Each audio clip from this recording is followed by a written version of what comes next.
குமார். உங்கள் பேருங்க? கணேசன். நீங்கள் என்னையா அங்கே போட்டிருக்கீங்க? விரிச்சி பூ போட்டிருக்கோம். சரிங்க ஐயா. இந்த விரிச்சி பூவோடைய முக்கியத்துவத்தை பற்றியும் அதோட சாகுபடி பற்றியும் அதுக்கப்புறம் அதை ஒட்டு போடுற முறை பற்றியும் வந்துட்டு சொல்கிறதுக்காக நாங்கள் இங்கே வந்திருக்கோங்க ஐயா. இந்த விரிச்சி பூ வந்துட்டு மற்ற பூக்கள் மாதிரி இல்லை. இப்போ மற்ற பூக்கள் அப்படின்னா இப்போ பூ பறிக்கிற காலம் வந்துருச்சுங்களையா, அதை விட்டு இப்போ தாமதமாக ஒரு நாள் தாமதமாக பறித்தா கூட அந்த பூவெல்லாம் வாடிடும் செடியிலேயே. ஆனால் இந்த பூவை பொறுத்தளவுக்கு என்ன அப்படின்னா இந்த பூ மலர்ந்து 2 நாள் கழித்து நீங்கள் பறித்தாலுமே இது வாடாது. அதுதான் இதோட வந்துட்டு ஒரு முக்கியத்துவமே. அது மட்டும் இல்லாமல் இந்த செடியை வளர்க்குறதுக்கு நமக்கு அதிகமாக தண்ணியும் தேவைப்படாது. தண்ணி வந்துட்டு இதுக்கு குறைவாக தேவைப்படுறதுனால நம்ம சுலபமாகவும் இதை நம்ம வளர்க்கலாம். முதல்ல வந்து பார்த்தோன்னா நீங்கள் போடுறீங்களே அந்த பாத்தி போடுறீங்கல்ல, இது இந்த வளர்க்குறதுக்கு முதல்ல இந்த பாத்தி போடுறது பார்த்தோன்னா ஒரு பாத்திக்கு இன்னொரு பாத்திக்கு நடுவில் இருக்க இந்த இடைவெளி வந்து பார்த்தோன்னா 9 அடி இடைவெளி விட்டு போடணும். அதேமாரி அந்த பாத்தியில் வந்து நீங்கள் பதியம் பண்ணுறீங்களே செடியை, அந்த பதியம் பண்ணுறப்போ ஒரு பூச்செடிக்கும் இன்னொரு பூச்செடிக்கும் இருக்க அந்த இடைவெளி வந்து பார்த்தோன்னா 3 அடி இடைவெளி விட்டு போடணுங்கய்யா.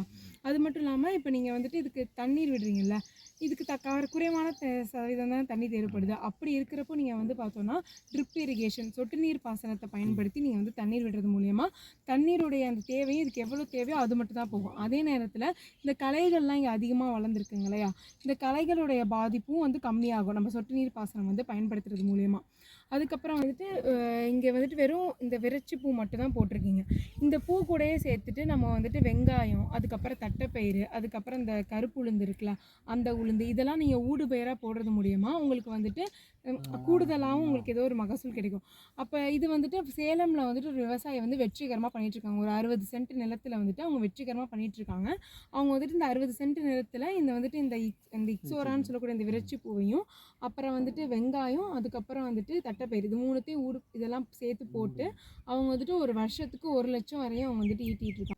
ஐயா, இந்த செடியில் இருக்க ஒரு பெரிய பூச்சி பிரச்சனை அப்படின்னு பார்த்தோன்னா எறும்பு பிரச்சனை தாங்க. இதில் வந்துட்டு தேன் வந்து அதிகமாக இருக்கும்ல, அதனால் தேனை சாப்பிட்றதுக்காக எறும்புக்கு வந்து நிறையா வரும். அதை நம்ம எப்படி கட்டுப்படுத்தலாம்னு பார்த்தோம்னா மோனோக்ளோரோஃபினால் அப்படிங்கிற ஒரு பூச்சிக்கொல்லியை வந்துட்டு 60 ml எடுத்துக்கிட்டு அது கூட சேர்த்து 50 கிராம் வெட்டபிள் சல்ஃபர் அப்படிங்கிற ஒரு தனிமங்கயா, அது கடையில் கேட்டால் ட்ரிசால் அப்படின்ற பேரில் வந்து விற்றுட்ருப்பாங்க. இது 2த்தையும் நம்ம கலந்து அடிக்கிறது மூலியமாக அந்த எறும்பு தொல்லையை வந்து நம்ம கட்டுப்படுத்தலாங்க. இந்த பூ நீங்கள் எப்போ அறுவடை பண்ணோம் அப்படின்னு பார்த்தோன்னா, இப்போ ஒரு முட்டை இருக்குன்னு இருக்குன்னு வச்சுக்கோங்களேன், இதில் வந்துட்டு ஒரு 50% வந்துட்டு பூ வந்துட்டு பூக்க ஆரம்பித்தோடனே நீங்கள் வந்துட்டு இதை அறுவடை செஞ்சாலே போதுமானதுங்க. பொதுவாகவே இந்த இக்ஸோரா அதாவது இந்த விரிச்சி பூக்கு வந்து பார்த்தோன்னா ஒட்டு போட்டுற முறையில் தான் பூவை வந்துட்டு நம்ம தேர்ந்தெடுத்து நம்ம நிலத்தில் வைப்போம். இதில் ஒட்டு போடுற முறை எப்படின்னு பார்த்தோன்னா, முதல்ல வந்துட்டு வேர்பகுதி கொண்ட ஒரு நல்ல வேர்பகுதி கொண்ட எந்த விதமான நோய் தாக்குதலும் இல்லாத ஒரு செடியை வந்து நம்ம தேர்ந்தெடுத்துக்கணும்.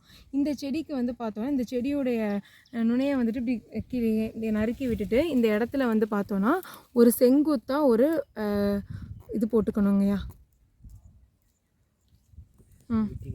பார்த்தீங்களா, இப்போ செங்குத்தாக வந்து பார்த்தோன்னா இவ்வளோ தூரத்துக்கு வந்துட்டு வெட்டியிருக்கோம். சரிங்கய்யா. இப்போ வந்துட்டு நம்ம இது வந்து பார்த்தோன்னா ஒரு வகையான செடிங்கய்யா.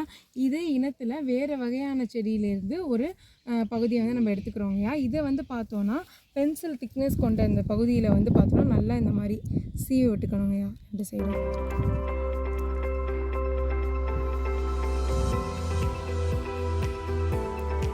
இந்த மாதிரி சீவி விட்டுட்டு இப்போ வந்து பார்த்தோன்னா இது ஒரு வி வடிவத்தில் இருக்கா, அதாவது இந்த வெட்டு போட்ட இந்த செங்குத்துக்குள்ளே இது செலுத்துகிற மாதிரி இருக்கணுங்கய்யா.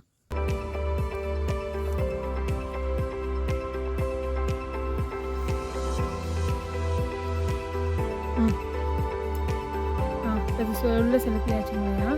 இப்போ வந்து பார்த்தோன்னா இதை வந்துட்டு நம்ம ஒரு பிளாஸ்டிக் இது மூலியமாகவோ இல்லைனா வந்து பார்த்தோன்னா இந்த ஒட்டு போடுறதுக்கு பயன்படுத்துகிற ஒரு டேப் மூலியமாகவோ நல்லா டைட்டாக கட்டிடணுங்கய்யா.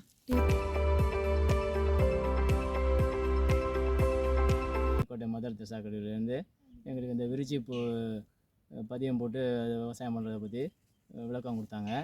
அதை ஒட்டு ரகம் கண்டுபிடிச்சி அதை தாய் செடியிலேருந்து வேறு ஒரு செடி பதியம் போட்டு அதிகமான மகசூல் எடுக்கிறதுக்கும் நோய் எதிர்ப்பு சக்தியை இருக்கிற மாதிரியும் எங்களுக்கு சொல்லி கொடுத்தாங்க. பயனுள்ளதாக இருந்துச்சு.